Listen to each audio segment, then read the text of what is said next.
This episode of the podcast is brought to you by Manscaped, Lonesome Rider Coffee, TimedEventHorses.com, and the WCRA.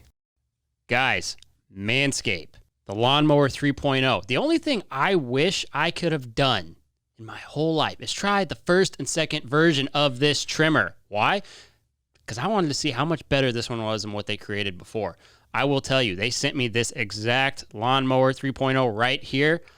I took it to town, guys. I did what they said. I mowed the lawn. It was a pleasurable experience, to say the least. I know we have a lot of ladies out there. I know we've got female followers, a good number of you. Guys, get the Lawnmower 3.0 for your man, for your cowboy, for the men in your life. Everybody wants a clean undercarriage. Everyone wants clean shaved. I know, this is a weird topic, right? It's a little bit weird, but in this Lawnmower 3.0, you have the most premium trimmer on the market. It's waterproof, guys. You've got 90 minutes of battery life with this sucker. You've got this little LED light. You see that? Yeah, you can trim in the dark. If you don't want anybody to see you, you can trim in the dark. Maybe that's in a living quarters horse trailer. Point is, I will never use another trimmer in my life. Once you guys get your Lawnmower 3.0, you will never, ever use another trimmer. With their ceramic blades, they've got a 7,000 RPM motor with quiet stroke technology. Yeah, quiet stroke technology. You cannot go wrong with the Lawnmower 3.0, guys. It's the newest version from Manscaped. Get yourself right. We're cowboys. We're not heathens. Manscaping is important. Take care of your manscaping, people. And guys, do I have a deal for you? You can get your very own Lawnmower 3.0 with a 20% discount plus free shipping. Yeah, 20% and free shipping. Come on, guys. You want that. Use promo code GAUGE at checkout. That is GAUGE at checkout when you go to manscaped.com. You'll thank me later. Manscaped.com. Ladies, this one is just for you. The Women's Rodeo World Championship will pay out a historic $750,000 to the top female barrel racer, breakaway roper. Oh, and you lady team ropers out there, you're included in the money. The championship event will award 312 checks averaging $2,400 each. The winning barrel racer, breakaway roper, header, and heeler will get $60,000. On top of this huge payout, the top 6 from each discipline will get to run at the PBR World Finals, which has been moved to the AT&T Stadium in Arlington. Don't miss this opportunity to be a part of history, to be a part of the inaugural event being hosted in Fort Worth at Will Rogers Coliseum for the first chance to be crowned Women's World Rodeo Champion. Entries remain open until October 25th. For more information about this event, go to womensrodeoworldchampionship.com. Again, that's womensrodeoworldchampionship.com. This is big, ladies. Do it. If you're like me, you are literally running your entire life off of coffee. One thing I've learned is that I've become a coffee snob, and I'm very picky about where I get my coffee and what I drink. Can't just drink any old coffee. Lonesome Rider Coffee is one of the few out there who truly produces a great product. They are a family-owned and operated, veteran-owned and operated business. They do great things in their community. They've got charity partners where they donate 25% of their proceeds to that charity. They do branded products with each of these charitable partners, and they receive 25% of the donations from the proceeds of that coffee. Guys, they're great. Lonesome Rider Coffee has some of the freshest and best coffee I've ever had, and they can be delivered directly to your mailbox. Check them out at lonesomeridercoffee.com. Again, that's lonesomeridercoffee.com. You will not regret it. And get one of these cool mugs too. They're pretty sick. All right, guys, who hasn't been in this situation, right? You're ready to spend the money. You're ready to get a high-performance timed event horse, whether that be a calf horse, a head or a heel horse, a barrel horse. And if you don't know the right people, you don't know where to go, it's pretty hard to find that.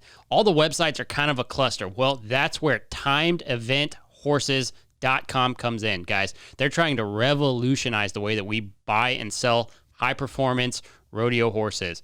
Guys, they've created a very easily navigated website. You can sell your horse on there. You can look for prospects on there.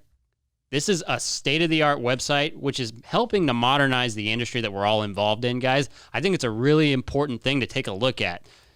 Again, what do? Do you go to Facebook to try to find a horse? No, you hope you know someone who's got one. We all know how hard it is to find high-quality performance horses. Sometimes it's hard to sell a high-quality performance horse. Well, that's where Timed Event Horses comes in.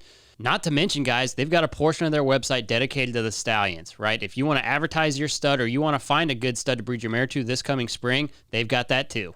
Check the website out. Again, that's timedeventhorses.com. Sell your performance horse. Buy your performance horse. timedeventhorses.com. This is The Gauge with host Chance Conradu. Are you freaking serious? It's Conrado.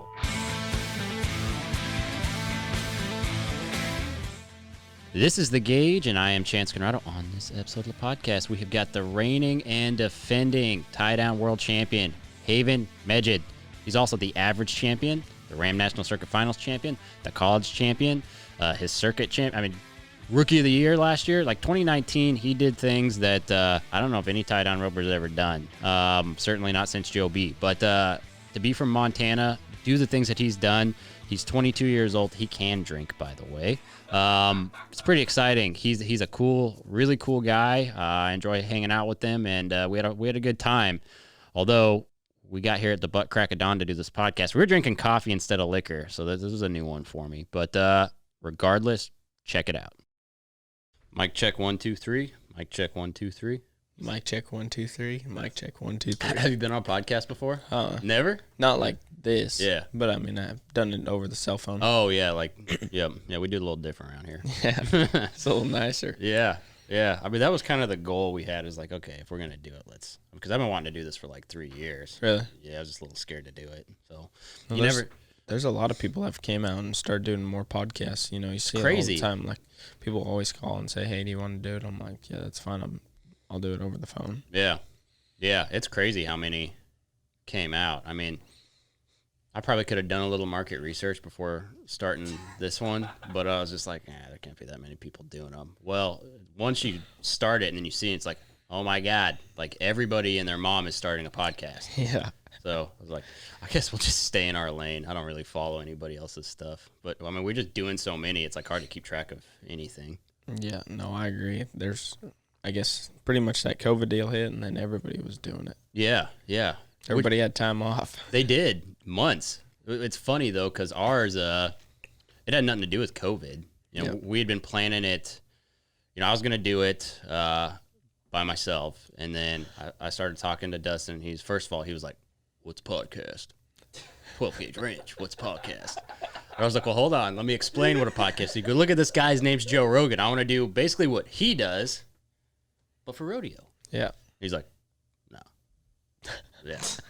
That sounds good. No. You could, I was like, I'd like to call it The Gauge. You know, we're doing stuff together. Sure. But I want to do a podcast. I don't know what that is. It was pretty funny. And then some people were telling me like, no, you don't get it. Podcasts are the future. And then here we are. And it just so happened COVID happened. We put this whole place together during a lockdown. Yeah. Yeah. I mean, we got these cowhides, these chairs came from some weird places. Really? They did. Arab people. It was really funny. But we didn't have a choice. I mean, you just like, I could go to what's that store that you get like the Hobby Lobby. It's like you go to Hobby Lobby and, you know, get walled art because they shut everything down. Yeah. Was that how it was at home for you? Yeah, they shut everything down. You really couldn't go to town for a while. It was I thought it was really weird for being a small town. I am 10,000 people. Right. Agricultural world right there. You know, we own a sale barn up there, so we didn't shut down, but we had to social distance. I mean, it was very strict for us to stay open. Yeah. Well, I mean, in Montana, was it the governor who kind of came down and pushed it pretty hard? Yeah, our governor's terrible. Yeah. He still doesn't. I mean, we opened up and then closed down and then opened up slow again. Yeah. He's very liberal. Is he? Yeah. That's how Colorado's governor and Denver's mayor, like, it's like a different country. I mean, I am born and raised in Colorado, just like you, Montana, and to see the way that, like, those city areas are changed, like Denver, like when I was growing up, like me and my sisters, we always wanted to go to downtown Denver. And I was like, you don't go to downtown Denver without like 2 AR-15s. You just don't, you know, you might step in some human shit. Yeah. It's crazy, you know, and that's like when we went to Darby, Montana for the rigging rally, it was like, oh my God, it's perfect here. It's just like a Colorado mountain town because I'd never been there. And that's probably similar to where you're from, right? It's like a similar feel. Yeah. Yeah, and no mask. No one was wearing a mask anywhere. Of course, they had the signs up, but even the staffs, like, they weren't wearing them. Like, no one cared. No. And then you go to Missoula, and it's just like people are doing this if you're not wearing a mask. It was crazy. Was all the Yellowstone people there? They were there, yeah. Like Kevin Costner and all them. Kevin Costner, he was there. He was? Yeah, there's pictures of him. Yeah, Oh, I didn't see he it. was standing. So you know where? Yeah, you were standing in the mud taking your photos. I tried looking up. I couldn't was up really. there. I couldn't really tell anyone because one, they had their masks, and then two, they're also bundled up because it was nearly 30 degrees outside. Yeah, it was raining and like sleeting. It was like 90 the day before. So are they gonna cut some of that and put it in the movie then? I'm not sure. I don't think so. I don't think so. Yeah. I don't remember seeing anyone filming. I didn't know if they were cutting and putting anything in the next season. No, I mean, so they did stuff with like Sid and Rocker and Tilden. Amberly Snyder. They did some stuff with her like the last season. Yep. But yeah, I mean, they were that whole deal because we didn't know when they invited us to come. We thought maybe that's what was going on, but it was just like because they're like quarantined nonstop up there for that show. Like they have them in a bubble. They're not allowed to like do anything, I guess. Really? Is what we were told. And so the whole purpose of that rodeo or that bareback riding was to like provide entertainment for them. Really? Yeah, it was killer too. Huh. Yeah. But you know, it's interesting because I'm sure if you listen to this episode, you get referenced on this show, you get referenced quite a bit just because of what you did last year, which was totally kick ass. I mean, I don't know anybody. Well, no one in tie down's ever done anything like that. College finals, our Ram National Circuit finals, average and world, dude. That's some crazy shit. Dude, how could you not just freak out every time somebody says it? You're probably never gonna get sick of hearing that, right? Yeah, no. How could you? I don't think there is a way to get sick of it. It's pretty awesome. Yeah. It's interesting though, like being where you're from. It's funny. There's this famous thing Joe B said. I'm sure you know what I'm talking about. That if you're not from Texas, you can't do shit, basically, in tie down. I remember coming down when I was a freshman in college to Altus, Oklahoma, and I went to the first jackpot I ever went to, and they said, "You're from Montana, aren't you supposed to be a bronc rider? You shouldn't be down here roping calves." And I think that just motivated me and pushed me more. Right. I mean, there's two things though, right? It's like compare yourself to Shad. Shad looks like an NBA basketball player. Yeah. You look like a bronc rider. Yeah. I mean, you're not a big guy. You know, you're a lightweight guy, and you just don't look like a tie-down roper at all. No. Which is, like, that's my favorite thing, right? So it doesn't matter, because I'm probably just a little bit taller than you, probably a little lighter even, but I always rope calves, and it was always like, oh, you're too small. It's funny with rough stock guys. It's like if you're a 6 foot tall rough stock guy, oh, you're too tall. Yeah. Like, doesn't matter, apparently, right? No, look at Isaac Diaz. Yeah. He can ride bucking horses good, and he's 6 foot. Yeah. And even the kid from Australia, Kai Hamilton, that dude. Yeah. Of course, he weighs, you know, a roll of nickels and a feather, but still, he's like 6'1".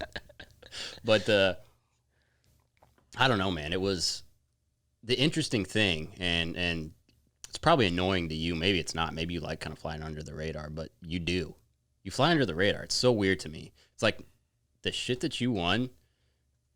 There's people like in the top 15 and all the way down like to 100 who haven't even done one of those things.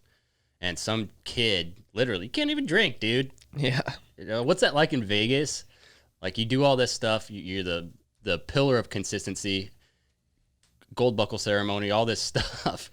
You can't even go have a beer after. It's kind of funny, right? Yeah. It was crazy out there being in Vegas and stuff. I mean, I guess just getting to rope out there was a dream come true, and getting to rope against everybody and stuff, and to do what I did was just awesome. Yeah, I mean, anybody like what you did though, like, and I'm not trying to stoke your ego because you got a split head and you're sleepy, but maybe you didn't want any coffee, which I was surprised. You come in here, you're like waddle in here, you're very sleepy, and you're like, no thanks to the coffee. You must have had Starbucks before, didn't you? No, I'm not a coffee drinker. See, it's just at like all. me. What about like Red Bulls and stuff? No. No energy. No. You just get hyped up off your own achievements. I guess. A chance, can you tell me what you did? Because I have no idea as being an outsider rodeo. Why don't you tell us what you did? You're the guest. What I Tell did? Ty what you accomplished. Yes. Outside of rodeo? Nope. Or I don't know. Why would we have you in the studio today? tell you what I did this last year? Yeah, tell him all of it. Um, Because he doesn't know. He's not a rodeo guy, right? He's a podcast producer. Apparently, nobody in rodeo can really produce podcasts. Like, he's the highest level podcast producer that I've ever seen. I guess last year I pretty much set out in 2019 as I called a couple people and asked, hey, I need help. I went those prior to that, 2 years prior, had a team of horses, and I was like, well, I'm going to get 2 years on my permit, and I want to season them where they're ready. And then, so the end of 2019, or 2018, now 2019, it's time to buy our card for, all the Hempstead, Rosenberg this time, So I called a couple guys and asked if I could, get help, because Enterns, like, I called Hanchy and stuff like that, and because Enterns probably, I'd say 75% of the. Well, that's the hardest thing, and dealing with Procom for your first, like, that's crazy.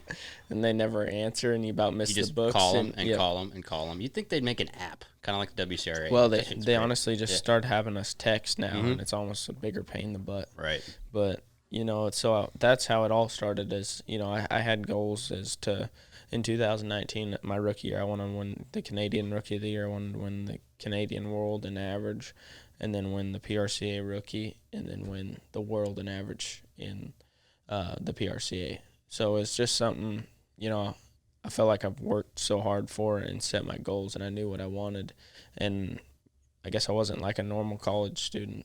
I was going to college this whole time, and I didn't go out and party or anything. I'd rather go sit in the practice pen every day and practice and stuff like that. So, just getting to, to be able to achieve all but two of those was awesome. And, win the Ram National Circuit Finals down in Kissimmee, Florida was awesome. And I don't know, it was a dream come true year last year, because it's pretty much everything you've ever worked for in your life. And to get all that to come down to the 10th round, it was one calf, I couldn't even sleep the night before, I'll be honest. I went to practice that next morning. Could you? It was a one-hitter between Shane Hanchy, Riley Pruitt, Tyson Durfee. I don't even know the rest anymore. There's so many guys that it came down to that had a chance at a gold buckle. I think there were 7 guys. 7, yeah. Yeah, and it was just crazy coming down to that. 7 guys, 1 opportunity. You dream of that your whole life, be like, holy smokes. Well, and I remember watching it, and it was just like kind of watching throughout the 10 days, the calves and everything. It's like you didn't have the round winning calf or anything like that. No. I don't even. Did you win a round? No, I never won a round. I never even. Did practiced. you even break 8? Yeah. Yeah. Oh, I never even tied one in 7 seconds. It was just, Ty Harris and I were talking after the finals. He said, "You're probably the only world champion never to tie one in 7." I said, "Yeah. Right. All right, so I'm gonna stop him because dude's being super humble.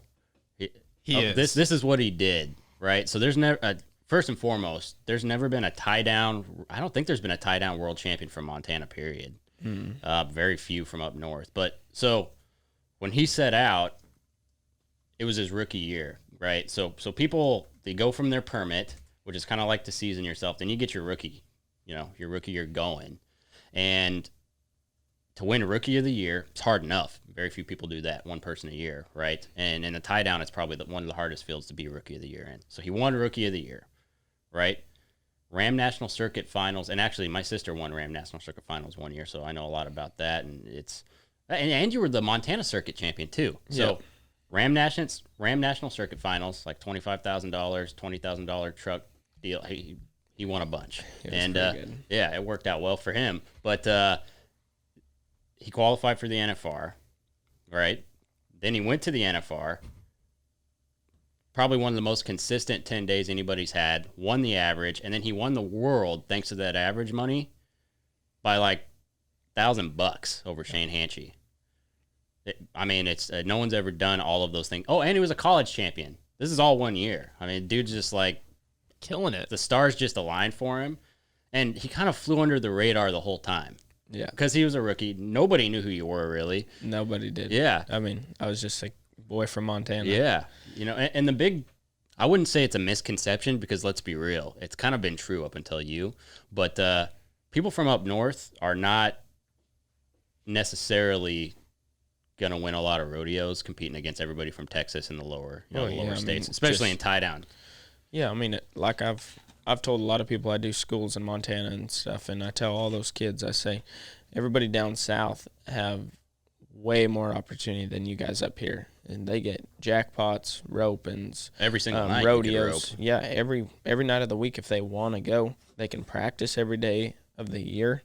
In Montana, you're so limited up there. You know, I remember if you'd go to a jackpot, if it was 5 or 6 hours away, you bet you're going. Yeah. Here you see college kids. I'm not saying any names or anything, but you know, I see it a lot just on my rodeo team. You know, people will be like, "Man, 30 minutes? No, I'm not going." I'm like, Because you don't have to, especially if you live in Stephenville. Yeah. You just go from house to house and rope fresh calves every day if you want. Yeah, no, that's how it is. And you know, I wish I could take everybody from Texas to Montana for a couple months and let them realize Yeah, they quit roping what it calves. was. I mean, you'd have a lot better ropers when they come back down south, and they'd appreciate what they have right now.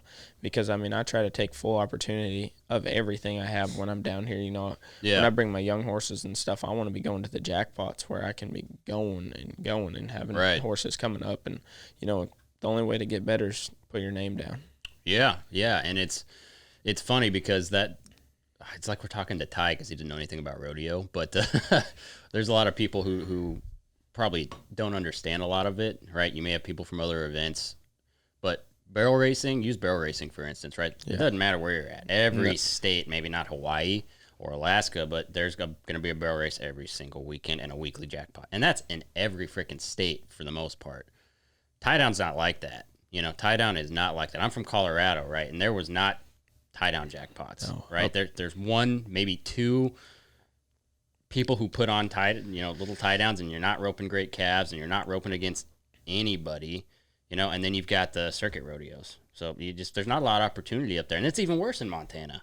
Just looking at the past champions, the last one to be, it's technically say north of the Mason-Dixon line was back in 1990. Yeah, and you are the only Montanian. So I think there's two just in rodeo, two guys with gold buckles from Montana at all. Is it you and Ty Erickson? And Clay Tryon. Oh, there's as far as timed event. Yeah. Well, Clay Tryon's timed event. He's a Okay. header. I think there might be a couple more, honestly. I'd have to look at it. I don't know. I'm bad with the history. Like if you go past like the last 10 years, I don't remember anything. But dude, it's crazy because you did all that. And while you were doing it, it's like, I'll be the first to say, because I only watch two events, and well, I'd watch more now, but it's tie down and barrels. Well, you know, barrels because I have to, and tie down because that's the only rodeo sport I really care about. I watch everything now, even PBR. Yeah. So I don't sound like a dumbass when I talk to people. But it was just crazy for me being somebody who roped calves in Colorado and was like, F this, I'm out of here. I don't want to be poor. I'm going to go find a way to make some money, and this is too hard. No. And didn't you buy your horse off like Facebook or something? Yeah. Like a marketplace horse purchase? Yeah, I bought her. It was my sophomore year of college. I bought her off Facebook, off that Calf Rippers Breakaway Horses Only page. Oh, I'm a part of that page. Yeah, I bought a sled off there. That's the best thing I could find on there. How'd you find a horse? Yeah, no, she was on there and stuff, and you know they kind of roped calves a little bit on her. You know, she wasn't. Was she a hill horse? Is that Yeah, what she was. You know, they roped calves a little bit, headed on her a little bit, heeled on her, kind of just showed her in the AQHA just a little bit. And I was like, crap, I'll go over and try her. And I went over and tried her, and she was so fast, and she wasn't the greatest, but I knew she could run, and she had potential and stuff. So I was like, heck, you know, she was way faster than anything I've ever rode. So I was like, you know, I think I can get her. And, yeah. You know, it just. Yeah, because you roped with Brett Fleming, right? Yep. Yeah, and he kind of helped set that up, someone told me. Yep. So you didn't like her at first, though, right? Wasn't that kind of the... or you just didn't think she was a high-caliber horse? I mean, I knew she was really fast, but she was terrible in the box when we first got her. I mean, she didn't know whether to run down the wall, break to the back of the chute, break to the pin. You know, she had no consistent So you had goes. to ride the hell out of her. It took a long time. Yeah. You know, just this last year, it feels like where she got solid. Yeah. And, I mean, every now and again she'll mess up a little bit, but not very often anymore. She's pretty dang solid. Yeah. Let me ask you this. You don't have to answer, but, I mean, was she a cheap horse, all things considered? Yeah, for what she is right now. Yeah. Yeah, she's really cheap. What what I've accomplished on her, you can't put a price tag on her, Not now, especially knowing what top tier calf horses go for. It's like 250,000. It's like what? That's insane. I just, and then like it's funny, you add another 250,000 for a decent barrel horse now. It's the value on horses. The barrel horse world worse than calf roping. Depends on what side of it you're on. It's either really great or really terrible. Yeah. It's crazy though. I can't believe that a rope horse is worth $250,000. I thought I'd never see that day. I hope I sell one for that money someday. I mean, you got one now. Yeah. Well, I'm never selling that one. You can't. Yeah, I mean, what are the chances you could ever get another horse like that? Those horses like her don't come around at all. It's a once in a lifetime horse right there. And, you're going to have, there's a lot of good horses out there. Is she nominated for Horse of the Year this year? Yep. But I mean, like, there's a lot of good horses out there, but there's not a lot of great horses day in and day out that take it every day where you don't have to mess with them all the time. Well, there's some amazing horses, but you can't push them in a trailer 365, Like, there's some horses you can go rope on at jackpots, and you're like, this is a world beater, and then you put them in the trailer, and they can't make it. Yeah.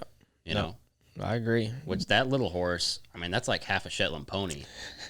She's not very big. And no. I mean, which is a benefit if you're not very big. Yeah. I mean, it's just that road's hard out there. And without some good sponsors and stuff like that, she probably wouldn't take it very good because they dang sure, she wouldn't eat or drink. And, I had some really good sponsors that it helped the most because else she wouldn't have made it out there. Yeah. That's interesting you bring up sponsors, right? Because if you're it's no problem now, but when you were getting going, I mean, did you have a hard time getting sponsors at first? I have to think that it was a bitch. Yeah. When I guess Cinch signed me I had Wrangler, and then Cinch signed me right before the Ram Circuit Finals. Yeah. And then I had Rattler Ropes and just a little deal back at home, the Miles City Buccaneer sale. I had those 3 sponsors all year. Yeah, that's the only thing I know about Miles City besides you living there. Yeah, those were the 3 things I had pretty much all year. And then I got a couple right before Vegas and stuff, a couple Angus ranches and stuff. And I didn't have much, but, it was awesome to be able to have what I had. Right. Because, I mean, coming from where I did, I mean, in Montana, you don't see people walking around that have sponsors. Like, if you come down Texas, every little kid's got a patch on or something. Oh, I'm saying. It's crazy. Heck, most little kids got more patches than a lot of pro rodeo guys. I mean, not saying that they're great sponsors or whatever, but, it's just something you never seen is, when I first came down my freshman year, I was like, gosh, I ain't even sponsored by anybody, and these little kids are getting free product and stuff like this. I was like, what's going on? Yeah, was it just a total culture shock when you got down here? Yeah. Yeah, what was it like high school rodeoing in Montana? I mean, how many guys did you rope calves against? Oh, I mean, like once we go to state and stuff, there's like 60 guys there. Yeah. But, I mean, each weekend was probably 30 guys, because it was kind of east and west side. Right. I rodeoed over on the eastern side. And, there's probably 30 guys, and my sophomore year was the toughest year. Really? Yeah, there was probably 20 guys that roped, really good. And, we roped a lot of fast running Corriini calves that were on the cows at all times. And I remember my spring year, if you weren't like 9.5, you didn't place. And it was tough. Like, that was my toughest year by far. It pushed you to get better and pushed you to hit the barrier and rope them calves and make good runs every time, but else you wouldn't win nothing. Because honestly, it didn't really. If you didn't win first, it was kind of useless because in Montana, so much to go. Yeah, in Montana it was 70 points to max out. Mm-hmm. You wanted to go to stay maxed out, so that's 7 wins, and you didn't want to get a second place. That's 9. There's no way you can max out. Right. So it was honestly you had to pretty much win every round. Right. Yeah, I mean, the way they do it in Montana, that's interesting. I don't know much about their I don't know much about the circuit up there either, but it's a lot different. Yeah. It's just a different place. The people, it's surprising though, like the people are so friendly, like other than Missoula, but like when we were different. We were in Darby, and what was that town we stayed in? Hamilton. People were so nice. Couldn't believe it. No, I don't know. There's the Missoula area is obviously a little different, but for it's Montana, super nice though. Like you kind of hate to see that because it's like everything you need's in Missoula. A bunch of hippies. Yeah, I couldn't believe how many bums. It's like, what are you guys gonna do when it's like November? Where do they go? Freeze. Yeah, where do they go? I don't know where they go. I really don't go to Missoula very much. It's a long ways from my house, so I don't pay attention to it. Yeah, what's the big city close to you? Billings. 2 hours. Yeah, Billings not bad. No, it's not bad. Yeah. It's nothing like down here where we're sitting right now. This place is pretty big. Fort Worth? Yeah. Dallas, Fort Worth, 7 million people. Yeah. There's not really many places like Dallas Fort Worth Yeah. in general. You know what's I mean, like I'm a big foodie guy, right? And ever since I moved here from Colorado, I haven't eaten at like a chain restaurant ever. Really? Why? You don't have to. Yeah. Like everything you want is like within 30 minutes. Yeah. I mean, you could try a different restaurant like every day probably if you're that kind of person. I agree. So, you know, it's a lot different than obviously like where we grew up. yeah. So many different opportunities Yeah. down here right now. You like coming down here? Yeah, I do. I like, you know, I like being home and stuff because, you know, getting to be home and help my parents and stuff with the cows and the sale barn. That's awesome. That's where I want to end up and stuff. But, you know, getting down here to come down here and rope and, you know, helping younger kids and riding young horses and stuff like that. That's what I love to do and stuff. Yeah. So, you know, I want to take advantage of it while the ball is in my court. Yeah. Yeah, I mean, like, well, up until like January 1, all the balls were in your Yeah. And then Shad's just like, hold my Gatorade because he's not old enough to drink either. Yeah. Yeah. It's pretty crazy, like, because he didn't have the best NFR, right? Like, compared to you anyway. Yeah. Obviously, no one else ever really has. But, yeah, it's crazy what he's come out and done, you know? Yeah, he went on a tear. And, I mean, he roped all year. He did I mean, I don't even know what he's got won, probably 165,000 or something like that. Something crazy. You're right. You're second right now, aren't you? Third. Oh, you're third? Yeah. I got like 65 or something thousand. Yeah. won. I mean, he's probably got almost $100,000 lead on me. Yeah. It's crazy. Yeah. So I'm just hoping the NFR pays a lot so we can catch up to him. You know how it's going to work, right? Like, with the points that they're going to do or however that's going to be? Yep. Yeah. So even if it pays 15,000, what they were saying. 15,000, so 2/3, you still get, you know, full points is how full they're going points, to do yeah. it, just because that wouldn't be fair, right? No. So in theory, I mean, if he absolutely shits the bed, you could catch him again. Yeah. Yeah, that'd be kind of sick. It's possible. Wouldn't that be like for you though, or really anybody? The coolest gold buckle might be like the weird one that's in Texas. Yeah. Yeah. What do you think about it? I mean, I can't wait to go there. I mean, I was just happy that they were going to have one because I was a little skeptical when we were getting ready to go out on the road. I was like, dang, are we actually going to have an NFR? You know, what is the end goal? Why can't George Taylor tell us what the end goal is yet? Is he going to have it or not? I mean, you know, because we're not guaranteed money out there, you know, especially driving those little $1,000 rodeos day in and day out, 10 hours to win maybe $800. We have $500 in the trip. I mean, it's just like it's not worth it. We're not making no money in the wear and tear on our rigs, trucks, and I mean our horses and ourselves. I said, I sure hope there's some at the end, and you know, I'm glad that they stepped up and Texas stepped up and is putting it on for us because you know that would have sucked for all the guys, you know, that rodeo day in and day out to get to where we wanted to be. And that's, of course, the National Finals Rodeo. So, you know, I'm just so happy that they're going to have it for us. And I think it's going to be really good because it's going to be down here. And there's so much opportunity down here. You know, you're going to have all these other ropings going on and stuff. And, you know, Vegas is a great spot, obviously. But, you know, a younger generation can come hang around DFW and stuff and feel a lot safer than Vegas. You know, you can take your kids out and stuff like that, and they can go to all these little theme parks and have fun and stuff like that. And Vegas it's a little different. You might not take your 10-year-old boy or something down Fremont Street or something like that. You're not gonna run down Fremont Street and that dude who's on those stilts with the demon horns. You got to stay away. I see that guy every year I go there. Yeah, it's super weird. Yeah. I hate Fremont Street. I think we saw a guy die there last year. Actually, it was the year before. He like fell off someone's shoulders, cracked his head, and the cop was like, this is Vegas. People die all the time. And we're just like, where's your nearest church, sir? Oh, that's the Elvis church where The Elvis church, the Elvis church where everyone gets married. Yeah, exactly. It's like, go there. Wash this dirty sin off of me. You have the world standings at the moment. Oh yeah. Shad Mayfield is at the lead with 156,000. Tuff Cooper is in second with 67, and then Haven, you're in third with 66,000. Yeah, I mean, so basically 2 through 15 is a pretty dang tight race. Yep.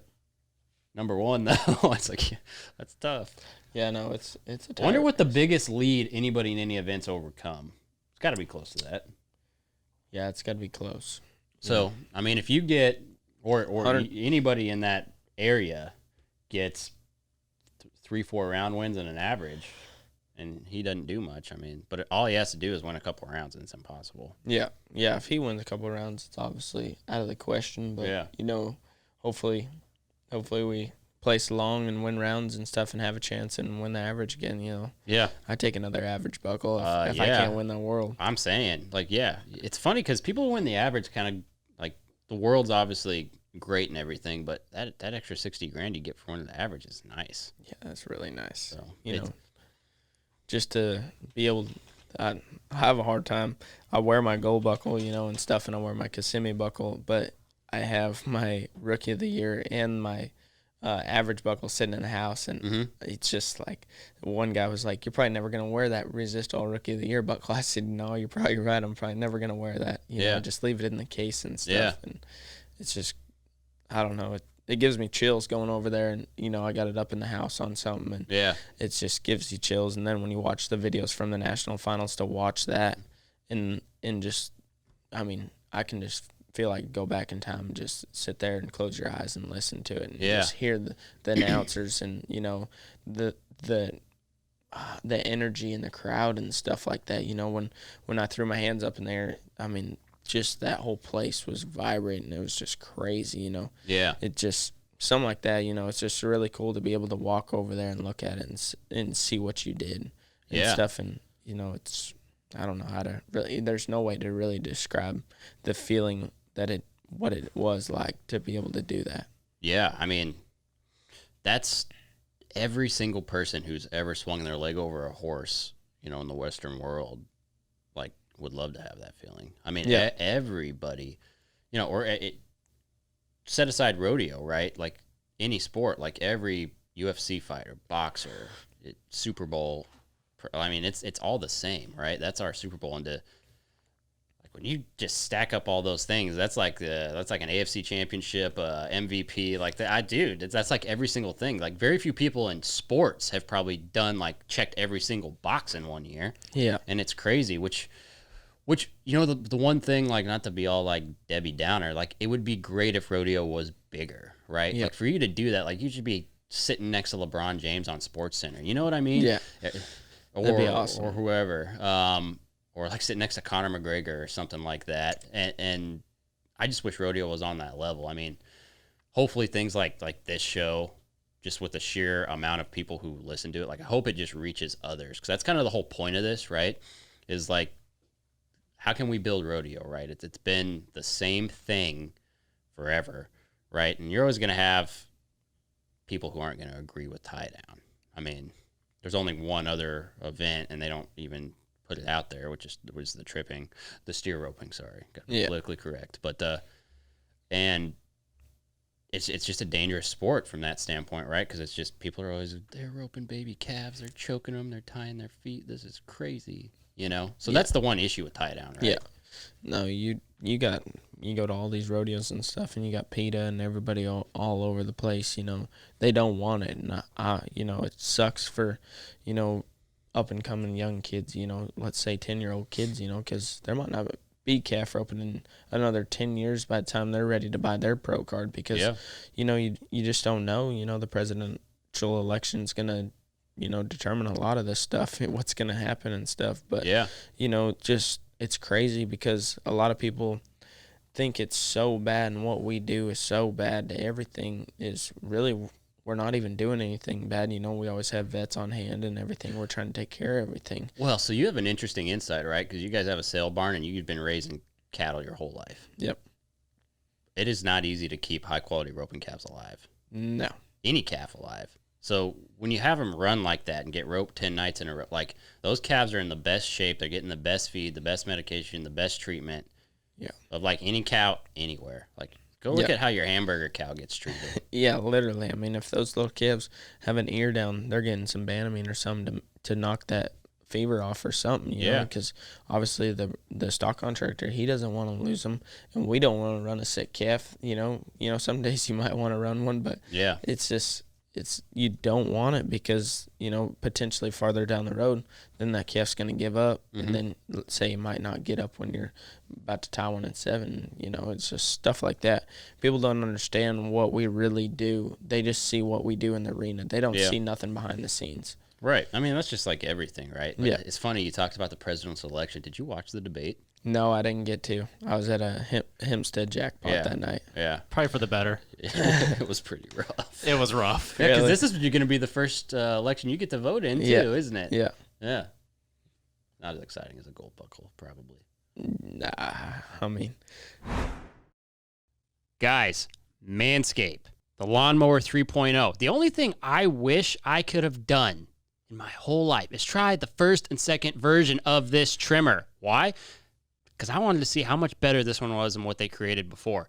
I will tell you, they sent me this exact Lawnmower 3.0 right here. I took it to town, guys. I did what they said. I mowed the lawn. It was a pleasurable experience, to say the least. I know we have a lot of ladies out there. I know we've got female followers, a good number of you. Guys, get the Lawnmower 3.0 for your man, for your cowboy, for the men in your life.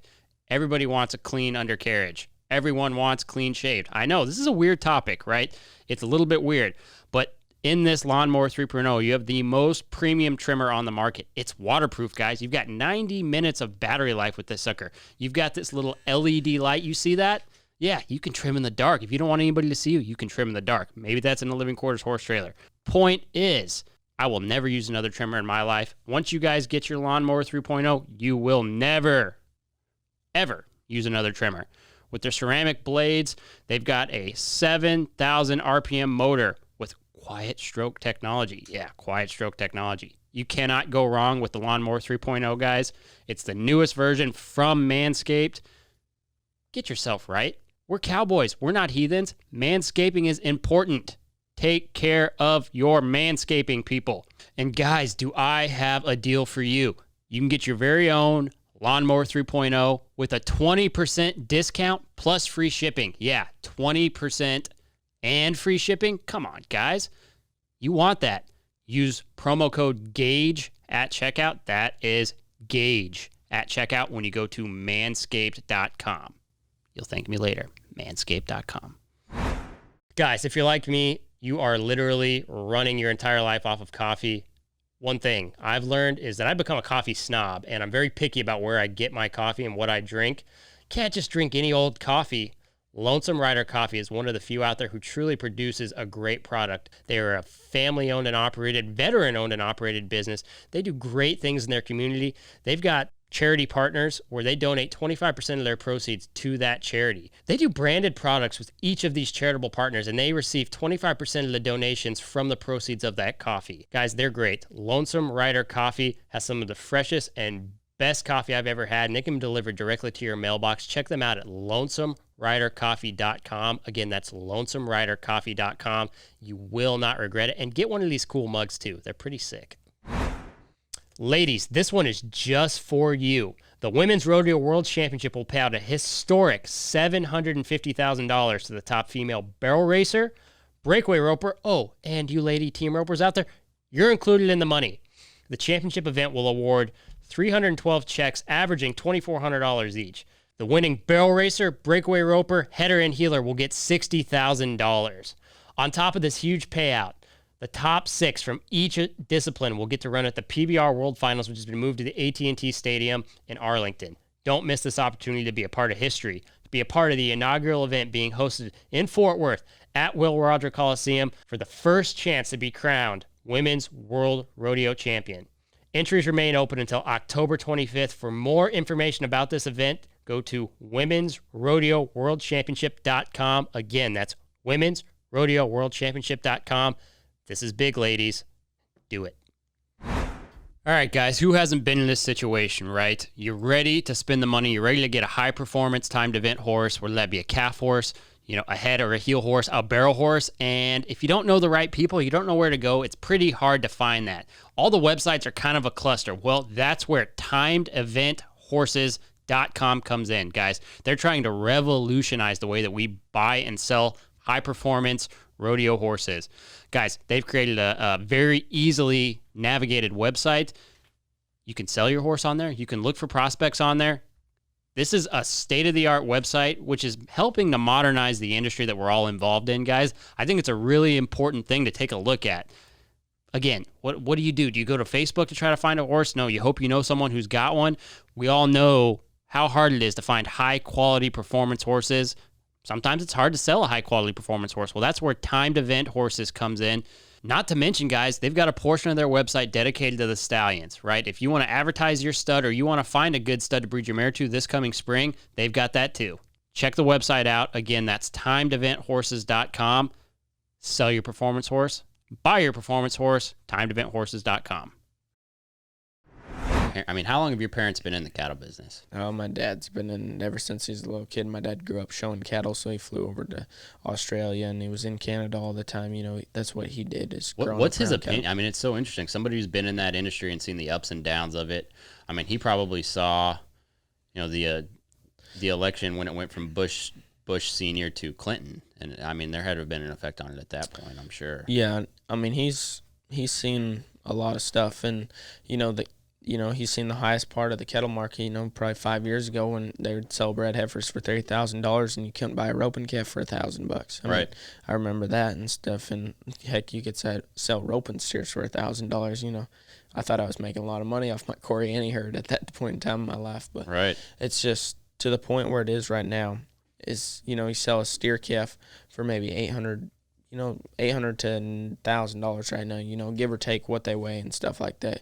You really don't know what's going to happen, and a heifer calf really isn't worth a whole lot unless she's really big and a good quality replacement heifer right now. Just some keeper coal heifers right now that they're not worth nothing at all right now. Yeah. And they got to weigh something for somebody too. And, a lot of people, it's a different generation, them old guys that work so hard.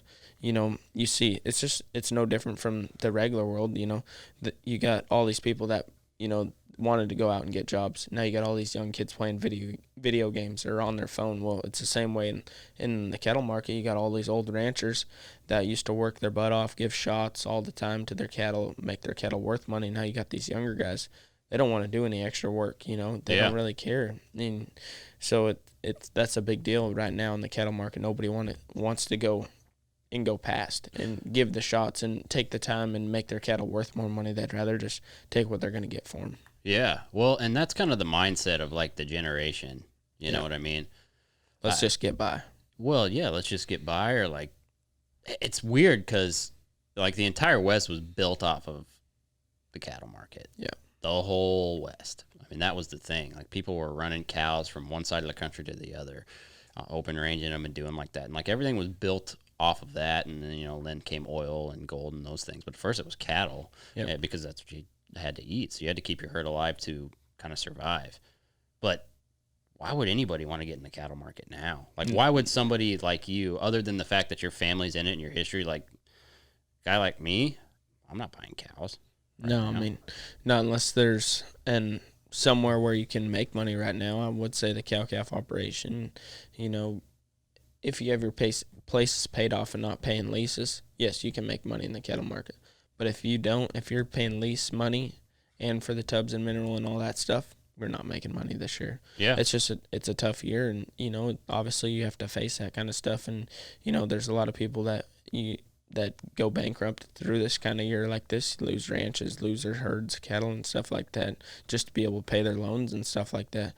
But it's just something that if you can get by, it's going to get better. Everything's going to get better at some point in time. Yeah. And it's, you're a young, were you 20? 22. 22. Oh, you can't drink. You're letting me over here say that you can't drink. You should have said something. I was gonna say he's as old as me. So yeah, I thought you were 20 last year. Whatever. You were 21. So you did drink in Vegas. Just after I won the world. Yeah. That was the first time I actually ever See, drank he's in too my life. polite to correct somebody who's freaking wrong.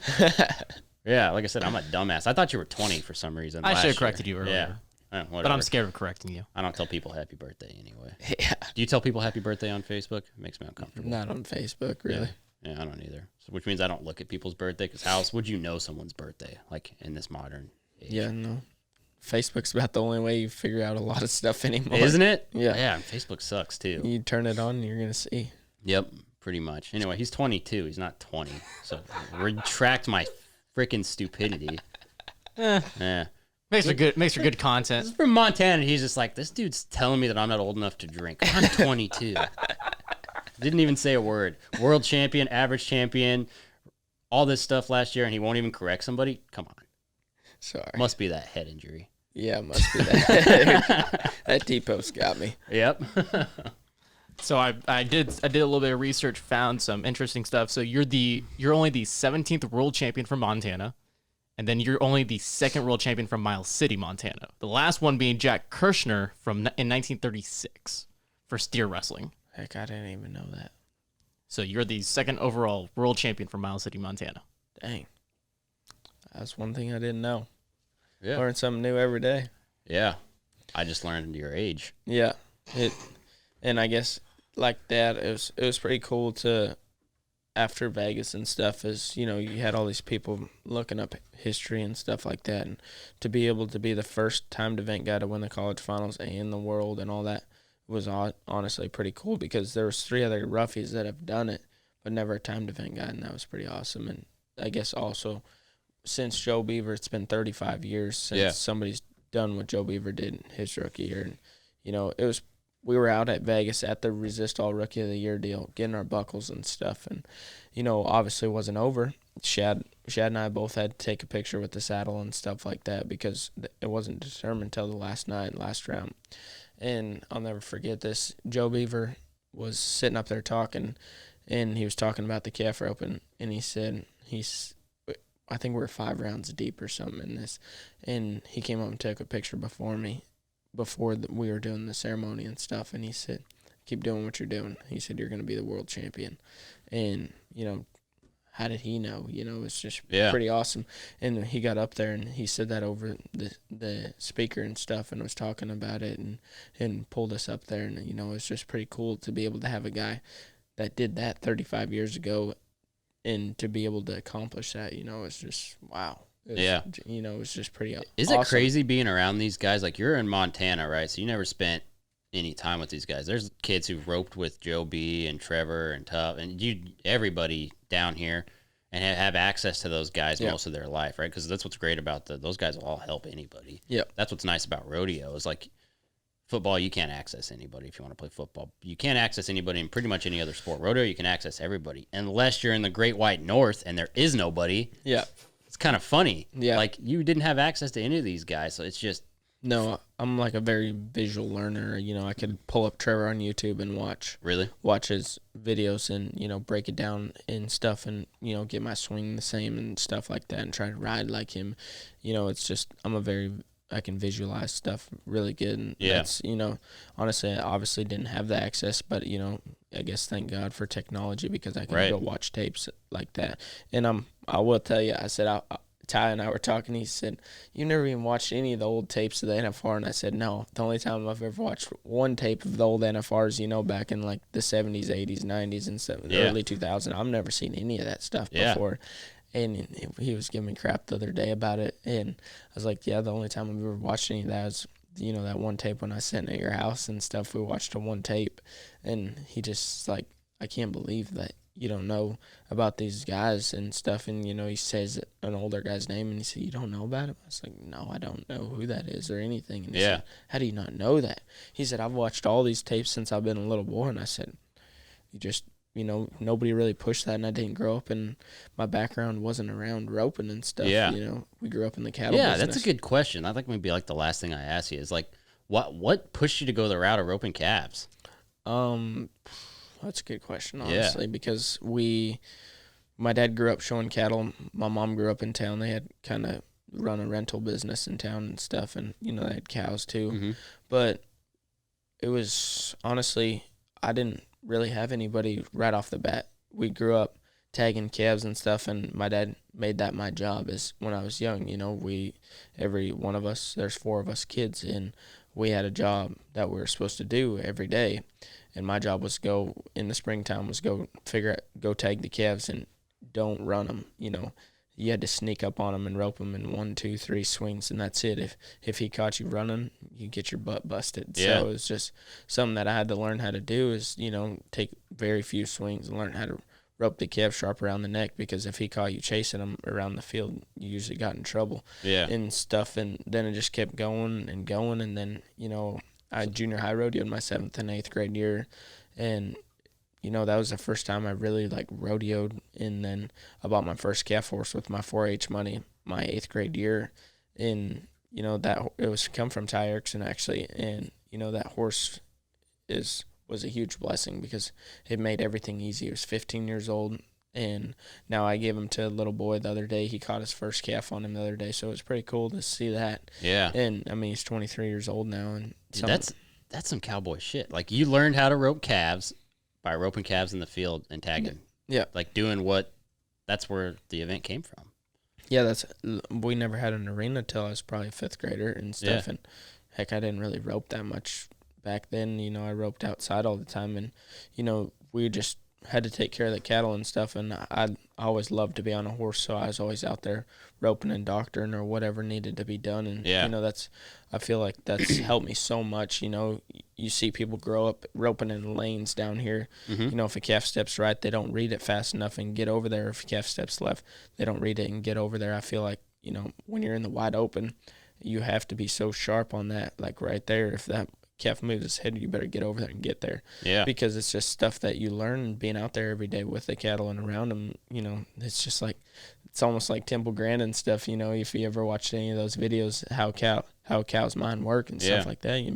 You pretty much, when you're around those horses and cattle every day, you understand them so much better, and you just get to practice. And I don't know, it's something that I felt like I was very fortunate to get to do. I wouldn't change it. Everybody's always asked, do you wish you were from Texas? No, because, I've had so many opportunities up there that set me up for my life. And, I got to come down here and meet so many friends and open new doors and stuff like that. And, I wouldn't have changed anything because, everything happens for a reason. And getting to grow up there roping calves and stuff obviously was hard, but getting to come down here and expand and rope with world champions and stuff like that, is a dream come true.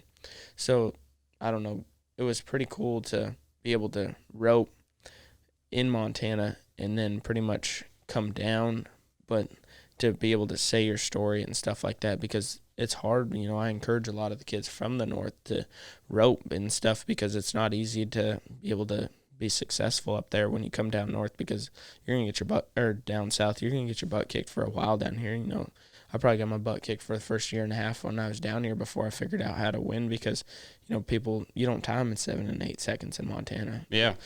Time 9, 10, you're gonna win really good. And down here they laugh at you if you time at 9 and 10. It's a whole different world down here. And I'm just glad that I had the opportunities and the people that allowed me to come down here. Dude, absolutely. And it's just exciting to see a guy so humble with kind of just this different background than everybody else, and you're just a different guy than everybody else, and it's a good thing, right? Yeah. It's just, you're just not I don't want to say cookie cutter tie down guy at all, but you're just not. Like, you're not a big guy, you're not from Texas, and it's funny because like your goal for your life is someone was telling me this, it's like, it's not even to rodeo for 15 trips. Like, you just want to do it and then be done in like 10 years or something. You said that somewhere. I don't know. Someone told me that you want to go run the sale barn. Yeah. And like, I guess I'd like to make the NFR 10 times and stuff. That's obviously a huge goal of mine and stuff. And, it all depends on my family. It's, they've worked their whole life for something, and I would hate for them to have to sell something because I'm out rodeoing and stuff. I want to go back home eventually and take it over and help them. But I feel like I need to go back and help them because it's just the way I was raised. You go back and help. That's why I love going home. That COVID deal honestly didn't hurt my feelings getting to go home. Yeah, because you got to be home. I haven't been home that much since I left home pretty much for my freshman year of college. So I was home maybe a month every year, and then I got to go home for like 4 months, I guess, really, till I got to go back next week, and then I'm gone from October 11th to the NFR. It was awesome getting to be home, and we got to rodeo from my house a lot more this year. You'd go rodeo for 3-4 days, come back to the house for 3 days. It was just awesome getting to get home cooked meals, and your horses get to be home and hang out. Having buddies there and hanging out and stuff. I really enjoyed it this year, getting to rodeo and stuff. It was a lot harder, obviously, because those 10-hour drives sucked. But when you got home, it was awesome just to relax and hang out. Yeah, well, it's awesome because that's like character. You just don't see that, And again, I'm not trying to inflate your ego, but you just don't see character like that in anything really, and it just speaks to where you came from, right? And just quality guy, and just continue flying under the radar. I think that's probably the best place to be. Yeah, it's just so funny that you could have all these accolades and you're still kind of just flying under the radar. Yeah, does that feel weird? Yes, I don't know. Sometimes, I'll tell a funny story. Right after I won the world, we were loading trucks out in Miles City. I flew home, I guess it was the 10th round, was Saturday night. Didn't fly home Sunday. We flew home Monday morning. Well, we got home Monday. And then that night we were loading semis out of the sale barn, or I think they were coming in for the sale Tuesday morning. Right. Well, this guy was sitting there, and I was giving this girl shit, and she was sitting over there talking and stuff, and she was like one of my little sisters, and I was wrestling with her, and she was telling me good job. Well, anyways, this lady walks in that works for us, and she's like, just because you're a world champion doesn't mean you can mess with everybody. And this guy's like, would you just win the junior NFR? And I was just I was like, no, sir. And so it was just, getting to, I don't know. I don't like to be a guy that takes credit for a lot of stuff. I like to, lay low and, go out and do, I don't know. I just, that's the way I work and the way I think, Right. You have to prove yourself day in and day out that you're the best. And, you might have buckles and stuff like that, but, I'm not, obviously I'm grateful for what I have, but, I want to get more. I want to continue to be the best that I can be. Right. Well, that's why rodeo is so brutal and like humbling almost, is that resets and then boom, you forget the last year. Yeah. I didn't think I was going to make the national finals after this winter rodeos and stuff because I kept getting kicked, and I was just like, gosh, dang. I talked to my parents and stuff like that. It's like, you hear it a lot. The first trip, you make the national finals.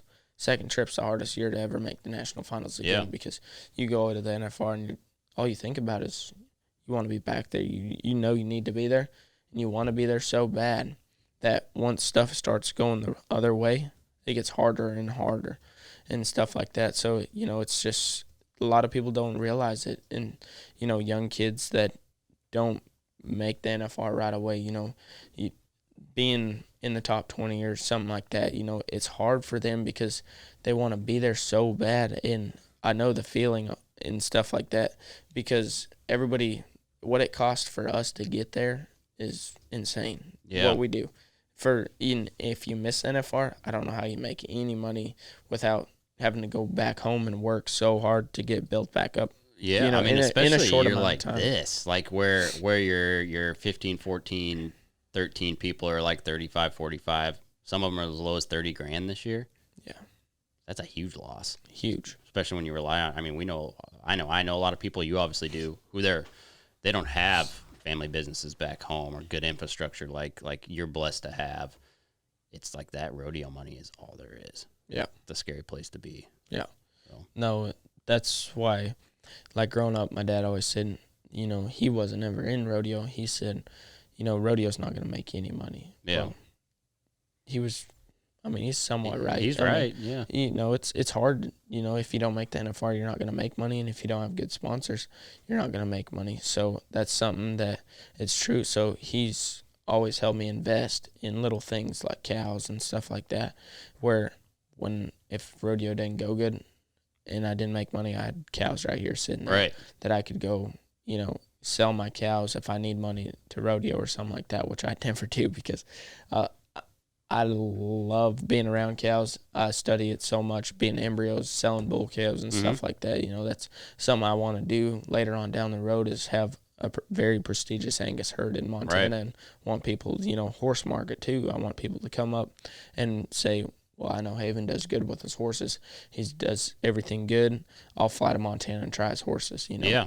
I want to have a reputation wherever I'm at. People are gonna come. Lessons, horses, cattle, whatever. Yeah. Whatever it is. I want to have that built up. By the time I'm done rodeoing and go back to Montana, I want people to be able to talk about it and be like, I'm going to go up there and I'm going to see what he has. That's just something. That's a big goal in life for me. I mean, you're well on your way. I mean, if you want to be a clinic guy or a guy who puts out horses or anything, having a gold buckle is a really good start. Yeah. That's all that stuff. I mean, it's true. Yeah. No. And there's not a lot of good sources for calf horses right now, because that's a brutal game. Training calf horse, especially with, it's funny because I was talking to Marty. Maybe it was Marty Yates. It probably was about breakaway and how that's going to affect tie-down horses, because you got to do half the work. And, good score, good stop. That's what you need for breakaway. That's it. And that's the bad deal. I like breakaway, and everything's great about that. But, you could have a future phenomenal calf horse. Well, somebody's going to take that horse might make in a month. They're like, heck, we'll get 40, 50,000 for this horse right now. Why spend the time teaching them how to back up and hang on the rope and season it for a year? Let's just take our money right now. From a business standpoint, you don't need to. You could turn out 10 times as many breakaway horses as you could calf. That might be a little dramatic, but I mean, I remember like when you're young and you breakaway, like it just doesn't take much. And we always had real fast barrel horses. You can make a barrel horse stop and have them not be scared of a rope and hit the corner. You're good. Yeah. No, I mean, it's the other half of it where they have to hold the rope and stop and do that. That's the hard part. I totally agree. And stuff like that. It's a different world we live in now. It's crazy. The barrel race and the breakaway open, obviously the other events are great too, but that right now, that breakaway open is insane. It's crazy how much steam it's gained. It's great because it's going to help grow the sport, but it hurts tie down in the short term, maybe even the long term. Yeah. Because you're also not going to have the political issues with it. Oh, yeah, you don't have any of that. And you just see that their jackpots, breakaway didn't have much last year. They had quite a bit, I guess. But the year before that, they didn't have really any big jackpots. No, it was the same. Now a little jackpot's $3,500 for them. That's pretty big for us in the calf roping, really. And, like Hanshy's roping and stuff like that, those $10,000 ones, we might have 3 or 4 of those max here. Breakaway ropers, they're getting 25,000 added ropings left and right. 10,000. I mean, a 10,000 added roping's just a good roping for them anymore. It's wild. 25,000. They have a handful of those ropings, and we have 25,000 added calf ropings right now. Yeah, I mean, it's going to be interesting to see how everything develops, and especially with that device deal that's kind of low key getting pushed on you guys. Did you get to use that on that secret deal? Probably I didn't not. use it. Yeah, you know all about it, obviously though. But weird times, which is great. You've got a good 10-year plan. God forbid it, but that might be all there is. I hope I'm done before they crack that thing out. It's scary. Yeah. Because people don't realize what we rope out there and stuff, and the bungee cord ain't gonna work. Yeah. Like being out there on big strong calves and stuff, and horses that stop good. I mean, I might as well just leave my mare home, because I wouldn't want to run. Say you run a 180-pound Corriini calf that runs off. By the time I pop her around and that bungee stretches, that calf's gonna go right back by me. Yeah, I don't know that it's a well thought thing, but we live in this weird political landscape, and that's what you get if you want to go with the times. So I think a 10-year plan is probably the best bet for a tie-down roper. But I think that's probably a good spot to call her and let you get back. This is a lot of fun, dude. You'll have to have you come on again. But, I'll stay in touch. Look forward to seeing you when you get back here for Arlington. Yeah, thanks for having me. I had fun. Bet. Yeah, heck yeah. Especially for a tired guy. You kind of turned a corner there, especially with no coffee. I like to get up in the morning and get my stuff done. So it's something that I don't know.